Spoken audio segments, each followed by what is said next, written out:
pessoal, vamos à nossa aula de hoje. Eu postei alguns materiais, né, para a gente fazer a leitura, fazer o acompanhamento. E a minha explicação hoje ela é relativamente breve. É muito interessante que vocês estejam fazendo a leitura daquele material. Eu coloquei um vídeo de 5 minutos do UOL, onde ele compila todo esse todas essas informações desde abril até agora. E coloquei algumas matérias jornalísticas e também um breve ensaio acadêmico, né? Então, tem vídeo, tem a matéria de jornal e tem também jornal virtual, digital, óbvio, né? E tem também um ensaio acadêmico, acho que tem 4 páginas também, para vocês fazerem leitura, tá? Então, nosso tema de hoje é Direitos Humanos, Pandemia e Covid-19, né? O professor Rafael sou eu. Vamos nessa. Primeira questão que eu quero debater, quero apresentar, na verdade, é sobre os direitos humanos em si, né? Já que nós vamos falar de direitos humanos, pandemia, periferias, eu vou conceituar esses elementos, tá? Pandemia eu não vou falar o que é, porque eu creio que todos vocês, todos nós estamos mais do que acostumados a alguma definição do que é pandemia, mas direitos humanos e periferias eu vou debater. Os direitos humanos, né, enquanto direito universal, nessa Declaração Universal, foram criados depois da Segunda Guerra Mundial pela ONU, né? Um grupo de países se uniu para fazer o debate e assinar essa Declaração Universal. Foi feito depois da Segunda Guerra Mundial por causa, obviamente, das atrocidades cometidas pela humanidade contra a humanidade, de um grupo contra o outro, né? Nós chegamos a um nível de destruição em larga escala de seres humanos, de culturas, enfim, do que é a humanidade, né? Do que compõe a humanidade. E tentando, né, a intenção dessa Declaração Universal é impedir que a barbárie se repita, é impedir que tudo isso que aconteceu volte a acontecer, né? Minha intenção aqui não é fazer uma análise jurídica da Declaração Universal dos Direitos Humanos, mas sim uma análise social da mesma, né? Então, assim, é claro que deve ter colegas que estudaram direito, ou são formados, ou fizeram alguns períodos, né? Quem tem algum estudo nisso vai saber que a Declaração Universal de Direitos Humanos, quando um país é signatário dela, se converte, né? Ele tem entre aspas, obrigação de converter aqueles elementos em leis nacionais e de respeitar aquela declaração, né? Mas a minha intenção não é fazer essa discussão, a minha intenção é discutir que, antes da segunda metade do século XX, nós quase nos matamos, né? Primeira Guerra Mundial, Segunda Guerra Mundial. É claro que depois nós tivemos a Guerra Fria, tivemos outras guerras, mas criou-se um elemento de base para se debater o que são direitos humanos, tá? E aí eu coloquei na frase que a intenção dessa Declaração Universal é impedir que a barbárie se repita, né? A barbárie é um conceito debatido pelo Theodor Adorno, que é um intelectual que foge da Alemanha, né, da Alemanha nazista, e ele chama de barbárie a ausência de humanidade, né?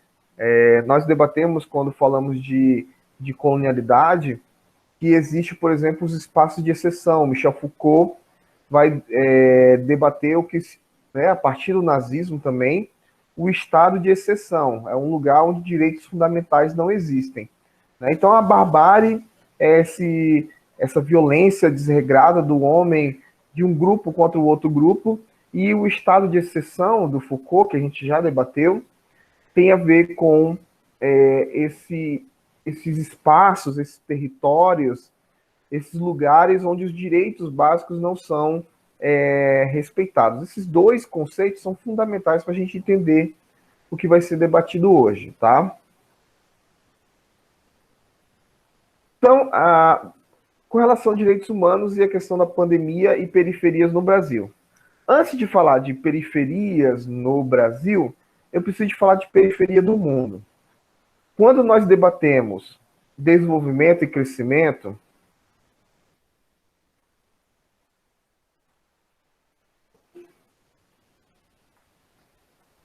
quando nós debatemos crescimento, desenvolvimento, foi dito que o Brasil ele se encontra numa relação não não privilegiada na divisão mundial do trabalho, né? O que acontece? O que acontece? Nós temos o Brasil enquanto uma periferia do mundo, né? O chamado sul global, você pega a linha do Equador, tudo que está abaixo, né? Nessa divisão grosseira, você tira a Austrália, tira alguns países, mas tudo que está abaixo do chamado da linha do Equador, no sul global, como o Brasil, são as periferias do mundo, né? O que eu quero dizer para vocês? São países, né, regiões e países que são vulnerabilizados, têm suas condições produtivas, estruturais e conjunturais precarizadas, né? Então, aquela questão, vou pegar o Brasil como exemplo. É um dos países mais desigual do mundo, é um dos países com alto índice de violência, violência contra a mulher, de baixo acesso à saúde, de educação, de nível de educação, numa escala global, é um dos piores entre os países com grandes riquezas, né?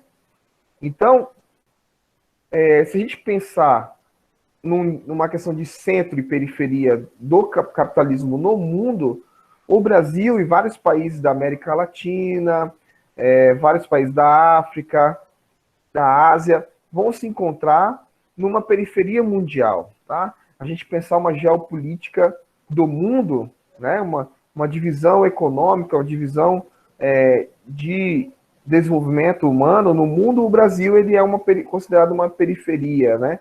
E existe essa organização que coloca o sul global enquanto inferior, tá? Já dentro do Brasil, nós temos o norte e o nordeste.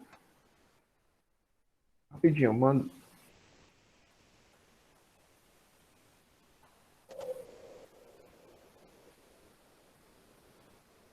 Nós temos o norte e o nordeste enquanto periferias nacionais, né?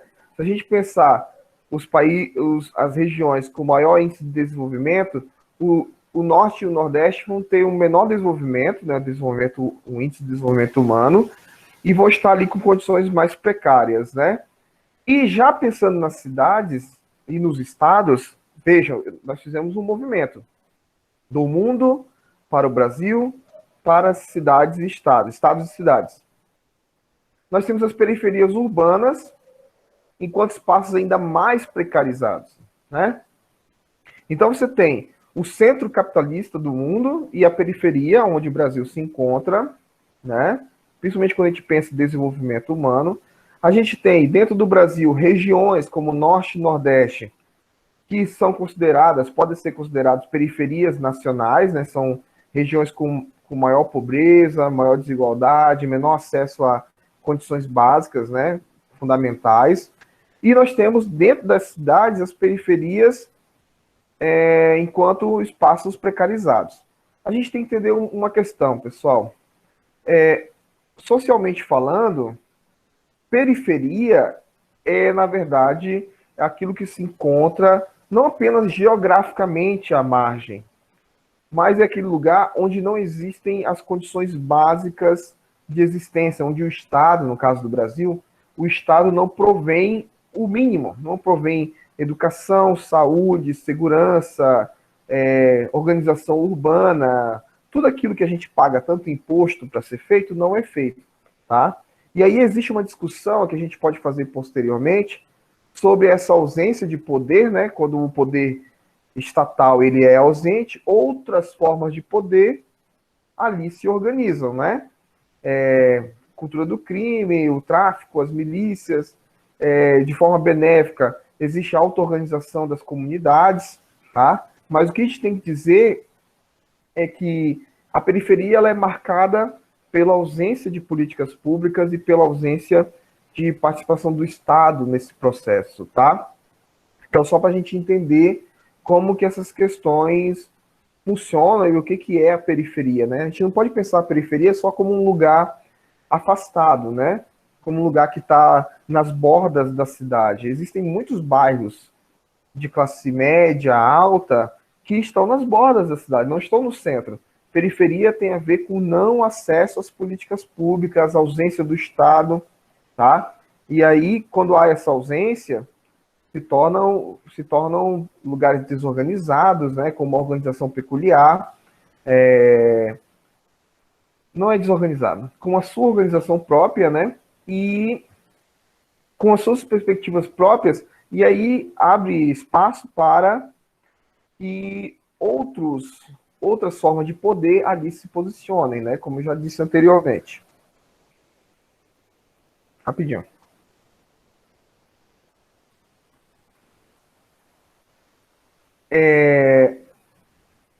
Tá. Quando a gente pensa no Brasil, nós temos que pensar na colonialidade. Eu estou fazendo aqui, pessoal, não sei se vocês perceberam, eu estou fazendo uma relação, eu estou fazendo isso desde o começo da nossa segunda metade da disciplina. Eu estou fazendo uma relação entre os três eixos da disciplina sempre: colonialidade, direitos humanos e desenvolvimento e crescimento. Eu falei de direitos humanos e desenvolvimento, agora eu vou falar de direitos humanos e colonialidade. A gente tem que pensar que o acesso aos direitos humanos no Brasil tem a ver com esse processo da organização, né, ou formação social do Brasil, né? A formação social brasileira tem na colonialidade uma das suas principais marcas. Aí vamos colocar alguns exemplos, né, que são citados pelos autores que eu estou usando na aula de hoje, e também tem outros autores que a gente já debateu, como a Manuela Carneiro da Cunha, né, coceira no nariz, e outros autores que nós debatemos. Quais são as principais marcas dessa formação social brasileira e como isso desemboca na criação dessas periferias? Nós temos o plantation. O plantation é uma divisão de terras, né? Onde tem o senhor daquela terra e as pessoas que ali trabalham. E quem é que ali trabalha no Brasil? Escravidão. Escravidão primeiro indígena, depois africana, né? E que se mesclaram e continuaram existindo de outras formas. Então, temos duas questões primárias: o plantation, a divisão de terras para aquele grande proprietário, e a escravidão, ou seja, pessoas que vão trabalhar sem nenhuma remuneração, sendo propriedade do dono do plantation, né? Nós temos a monocultura para exportação. Esse plantation ele se transforma em grande concentração de terras que vão virar plantações em larga escala, né, de monocultura, com o objetivo de exportar. Vocês lembram que nós falamos na aula passada sobre crescimento e desenvolvimento e como o Brasil é um país primarizado? Tem essa relação, tá? Essa questão da grande concentração de terra no Brasil tem as suas origens no processo colonial, tá? Continuando. Desigual concentração de rendas, né? Então, já falei, o Brasil é um dos... se você pegar a parte sul do mundo, é o segundo país. Se você pegar o mundo inteiro, é o sétimo país mais desigual do mundo em concentração, em questão de distribuição de renda, né? Se eu não me engano, 1% dos brasileiros detém 28,3 ou 0,7, 28% da renda total do Brasil, do produto interno bruto total do Brasil. 1% das pessoas tem 28%. E os outros 99% se matam pelo que sobra, né? E mais uma vez, quase, um pouco mais de 24% são pobres e miseráveis. Então nós temos dois extremos aí, né? Você pega mais de 50% da população brasileira ou é muito rica ou é extremamente pobre. Os outros 40 e tantos por cento estão ali, somos nós, estão ali brigando para nem ir para baixo e na ilusão que vai para cima, né? Ok? E por último, a colonialidade, ela impactou na organização das cidades. Nós já ouvimos vários relatos como as favelas são formadas, né? Hoje no Brasil nós temos 13,6 milhões de pessoas morando em favela, né? O estado de Rondônia tem 2 milhões, né? 2 milhões ou 1,5 milhão? Agora eu me confundi. Tem, né, entre 1 e 2 milhões de pessoas, o estado de Rondônia inteiro, e você tem 13 milhões de pessoas morando em favelas no Brasil, tá? Então, o que acontece? Há um debate que quando os negros escravizados foram libertos, né, libertos entre aspas, eles foram se organizando nas favelas, nas regiões periféricas, nos morros que ninguém queria morar, né, difícil localização, e aí surgem historicamente as primeiras favelas, né? Então, a organização das cidades é fruto também desse processo colonial, né, galera, eu ministrei uma disciplina chamada Sociologia e Antropologia Urbana para Arquitetura, e nós debatemos essa questão de como o processo colonial impacta também na organização das cidades, né? Você, principalmente nas cidades ali do sul, sudeste, do nordeste, dos primeiros lugares de ocupação do Brasil, né? Aqui no norte nós temos também um processo de criação das cidades a partir da colonização da Amazônia, mas isso já no final do século XIX, no século XX, e com grande impacto, com grandes projetos durante os governos militares, né? Com o grande projeto de ocupar a Amazônia, enfim, mas isso aí nós podemos falar em outra aula. Eu falei um pouquinho na aula que falei sobre a questão indígena, mas posso falar novamente em outra oportunidade. Então, nós temos 74 milhões de pessoas, eu peguei só um critério, esgoto sanitário. 74 milhões de pessoas dos 220 que existem no Brasil, que, né, são brasileiros, que estão no Brasil, na verdade, nós temos 74 milhões de pessoas sem acesso ao esgoto sanitário, que é uma coisa fundamental, né? Se você pensa que no século XVI, no século XV, XVI, né, algumas cidades astecas tinham água tratada e esgoto. E nós estamos em 2020 e nós temos 74 milhões de pessoas no Brasil que não têm acesso a esgoto sanitário, sem coleta de esgoto sanitário, né? Então, como que isso impacta na questão da pandemia, né? E agora vamos entrar num tópico específico, que é coronavírus e o acesso aos direitos humanos. Trouxe alguns dados que eu coletei, tanto do Ministério da Saúde, quanto do banco de dados do coronavírus, né, contra o coronavírus em Rondônia, e das matérias jornalísticas que estão lá referenciadas no Blue.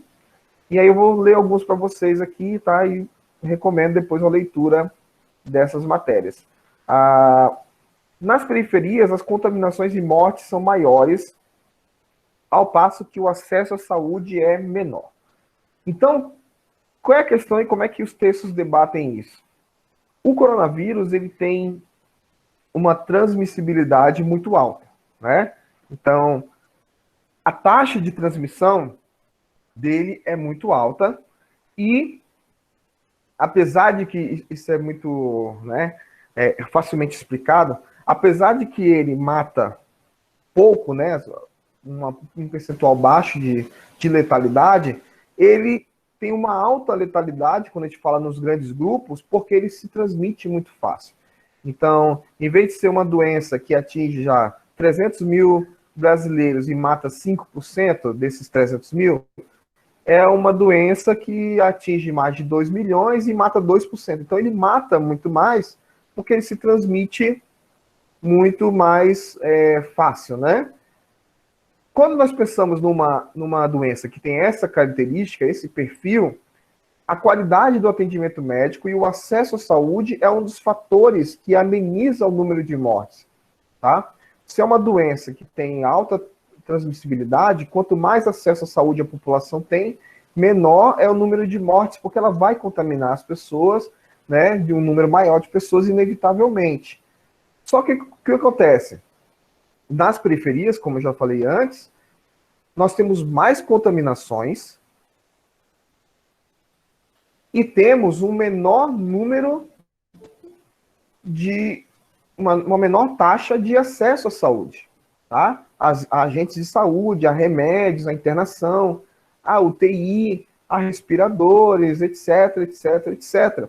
Então, o que acontece? Nas periferias, o coronavírus, né, a Covid-19, é ainda mais epidêmica quando nós pensamos que é uma população que tem menor acesso à saúde e tem outras condições precarizadas de vida, né? Eu achei interessante que semestre passado eu ministrei uma aula parecida com essa, eu usei outros conceitos, estava bem no começo da pandemia, né? E eu discuti com a turma na época, tá? Como que a palavra favela ou periferia nunca era usada pelos governantes ou nunca apareceu em nenhum documento até o momento, até aquele momento, tá? Abril, maio de 2020. Nunca apareceu em nenhum documento dos governos, né, estaduais do Brasil. Né? E aí eu vi uma matéria jornalística que era entrevista com uma liderança comunitária dizendo, ó, a palavra nunca é utilizada e nós não somos citados em momento algum, apesar de todas as condições que as periferias, que as favelas têm e todo o perigo que isso representa para aquela população, né? E para a população em geral. A gente tem que entender que as pessoas que ali estão, elas não podem, a maioria delas não pode, por exemplo, fazer home office. Ela tem que ir trabalhar, ela tem que ir pegar o trem, pegar o metrô, e aí se torna uma via de locomoção do vírus, né? Aí uma questão. Embora a Covid-19 tenha chegado ao Brasil de avião, nós sabemos, né? Teve lá o casamento da irmã da blogueira, teve o cara que foi visitar a Itália, né? E chegou no Brasil, entrou num táxi, e aí se começou toda aquela questão de medo, de pânico, isolar as pessoas, mas enfim, né?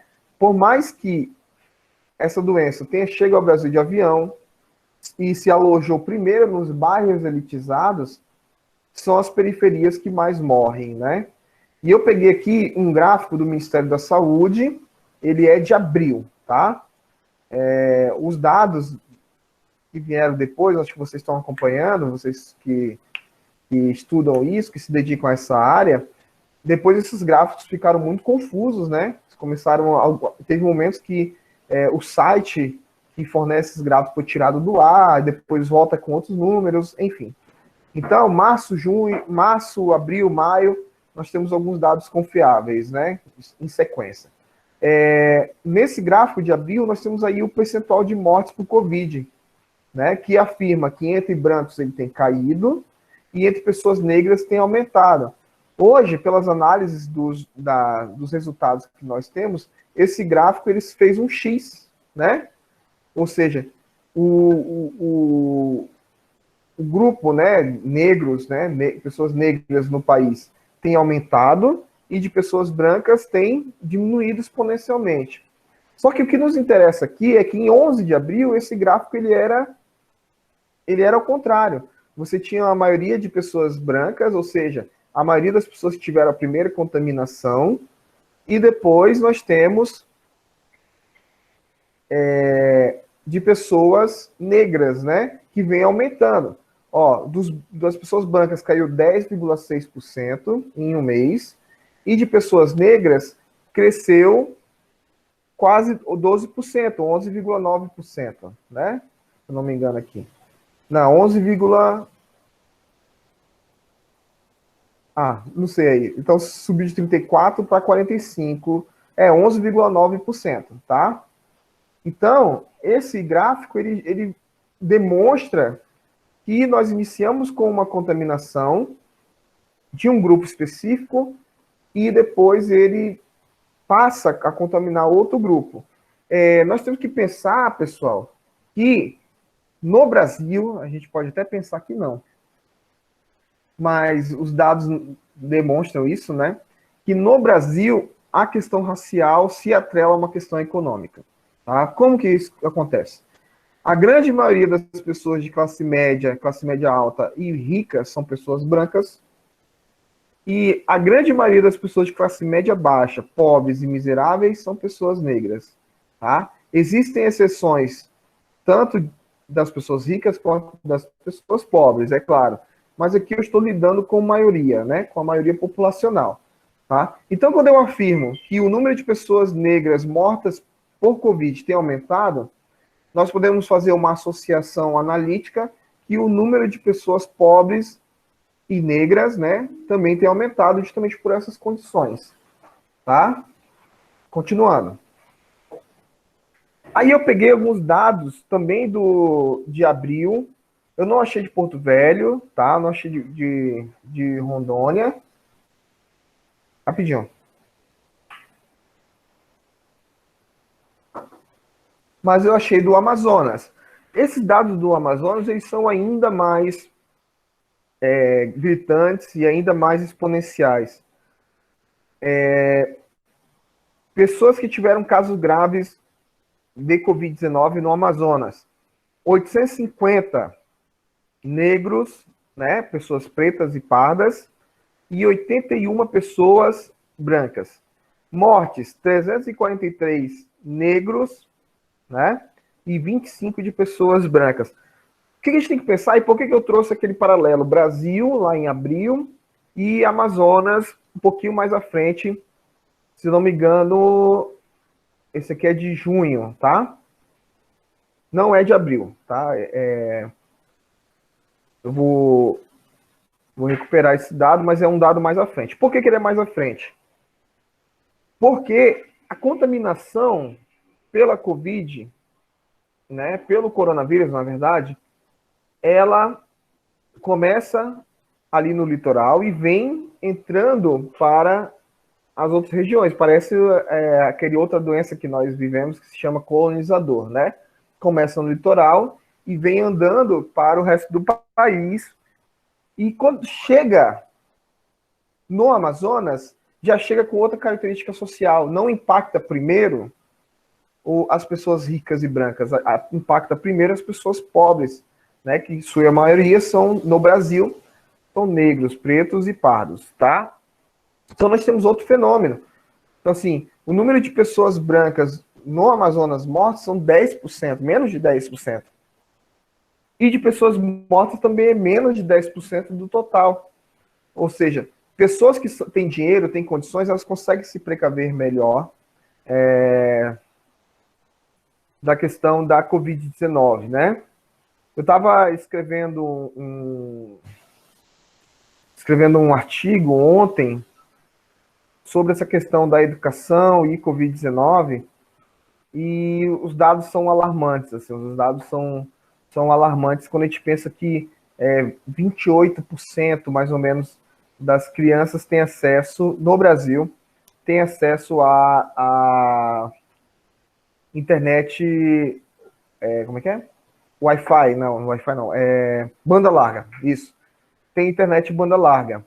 Então, quer dizer que a outra boa parte das crianças, estou falando de educação básica, tá? Boa parte das crianças, né, 72% no caso, não vão ter acesso à internet, vão ter acesso à internet 4G, 5G, enfim, que não é uma internet mais de utilização ampla de dados, né, podemos assim dizer. Então, nós temos aí esses fenômenos de desigualdade que, o professor está falando de educação, ok, quem tem condições fica em casa estudando, quem não tem condições ou não estuda, ou, como em alguns estados, começa a se colocar em risco, né? O Amazonas, aproveitando o exemplo, reabriu as escolas e em um mês tinha 340 e tantos professores com Covid, e as crianças, né? As crianças são assintomáticas, a maioria das crianças são assintomáticas, então a gente não sabe quantas crianças pegaram a doença, transmitiram para os seus pais e aumentaram o número de contaminados ou até mesmo de mortos, né? Ou, sei lá, o governante do Estado, ele espera que a criança vá para a escola e quando ela volte, ela não abrace seus pais, ela fique no quarto durante 14 dias isolada. Não é assim que funciona, né? Então, nós temos essas peculiaridades. Quem pode está em casa com banda larga, estudando, trabalhando. Quem não pode tem que trabalhar, né? Tem que ir pro presencial, pro físico. E aqui em Rondônia, pessoal, eu não achei no banco de dados, né, da Covid em Rondônia, eu não achei essa questão de raça, e eu trouxe a questão da etnia, né, que é uma análise mais do local que eu pude fazer, tá? Lá no banco de dados do governo de Rondônia, nós temos gênero, profissão, bairro, temos vários critérios, mas o critério de raça não é colocado, e aí eu não consegui trazer, tá? Eu trouxe a questão das etnias, né? E fiz uma breve análise aí. Ó, tem aqui o tanto de casos confirmados entre as populações indígenas. Primeiro dado, vou começar de baixo para cima. Entre os não indígenas, a taxa de contaminação no Brasil é de 2,27% da população.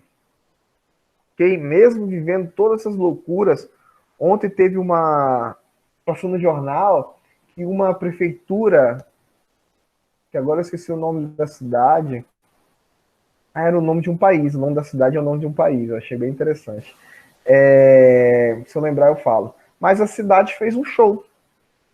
Reuniu a cidade toda na praça, todo mundo dançando, com o celular fazendo luz, e depois soltou uma nota dizendo que tinha cumprido todas as normas de segurança sanitária. É brincadeira, né, cara? Mesmo com todas essas loucuras que nós vivemos, a taxa de contaminação entre os não indígenas, né, os casos confirmados, na verdade, entre os não indígenas no Brasil é de 2,27%. Ok? Agora, pegando os dados dos povos indígenas de Rondônia, nós temos aí 23,79%, quase um quarto dos caritianos tiveram casos confirmados de coronavírus e 17,83% do Suruí, né? Peguei só 2 povos indígenas. Então a gente tem que pensar que entre as populações que têm menor acesso à saúde, menor acesso à educação, menor acesso à informação também, geralmente, né? A contaminação por coronavírus é maior, né? Ou seja, aqui em Rondônia eu não consegui trazer a discussão de raça, periferia, mas eu trouxe a discussão dessa questão indígena. Eu peguei ontem esses dados, tá? São dados de ontem, e nós temos aí esse percentual altíssimo, né, de contaminação de casos confirmados por coronavírus. E aí, para encerrar, né, temos aqui a nossa conclusão. Os impactos da pandemia escancaram o racismo estrutural e as desigualdades raciais e sociais no Brasil, né? Com altas taxas de letalidade concentradas na região norte. Nós, aqui, que estamos aqui em Rondônia, no norte, somos os que mais morremos por coronavírus. Nas periferias de grandes cidades, de regiões metropolitanas e em pequenas cidades, tá? Então, as maiores taxas de letalidade por coronavírus são na região norte, na periferia das grandes cidades e em pequenas cidades, né? Ou seja, em lugares onde o acesso à saúde e as condições sanitárias são mais precarizadas. Pensando em periferias, tanto periferias do Brasil quanto periferias das cidades, né? Nós temos alguns elementos que causam um aumento dessa mortalidade. A falta de água, falta de acesso a agente de saúde, não tem um médico, não tem enfermeiro, não tem ninguém para atender a pessoa. Há uma necessidade econômica iminente. O que é isso? As pessoas não vão parar de trabalhar, porque elas precisam trabalhar para sobreviver, né? Há a questão da superpopulação, ou seja, uma densidade populacional maior, às vezes numa casa, uma mansão de pessoas de classe média alta, rica, na verdade, né? Numa mansão, moram 3 pessoas, 4. Num lugar mais popular, periférico, numa casa bem pequena, moram 8, 7, 6. Né? Então temos uma densidade maior de pessoas por casa e ambiente, o que amplia a contaminação. Né? Então você soma tudo isso, pessoas que têm que trabalhar presencialmente, pessoas que não têm acesso à saúde, né? Às vezes não tem acesso à água, né? Água para lavar a mão, né? E pessoas que moram aglomeradas, né? Que precisam morar juntas. Soma tudo isso e você vai ter uma explosão dos casos de contaminação e dos casos de morte. E aí, pessoal, o coronavírus, ele veio apenas para reforçar um fenômeno social, escancarar uma estrutura social que é racista, que é preconceituosa do ponto de vista econômico, que nós vivemos no país. Né? A falta de políticas públicas, historicamente falando, dá espaço para muitas coisas. Dá espaço para o poder paralelo, facções, milícias, etc. Dá espaço para epidemias, né? Tem as doenças negligenciadas, que o pessoal da saúde estuda, para epidemias, né? Que ali ocorrem naqueles lugares e persistem na população brasileira. Então, o coronavírus, na verdade, ele evidencia um fenômeno pré-existente, histórico no Brasil, que é a falha de acesso, a negação de acesso aos direitos humanos para uma boa parte da nossa população, né? Então nós temos pessoas muito ricas, nós temos pessoas muito pobres, e temos pessoas que estão lutando, que pagam uma escola particular, que paga um plano de saúde, tudo isso com a ideia de ter acesso a direitos fundamentais, e precisa trabalhar muito mais, e precisa se desvencilhar muito mais de momentos de vida, né?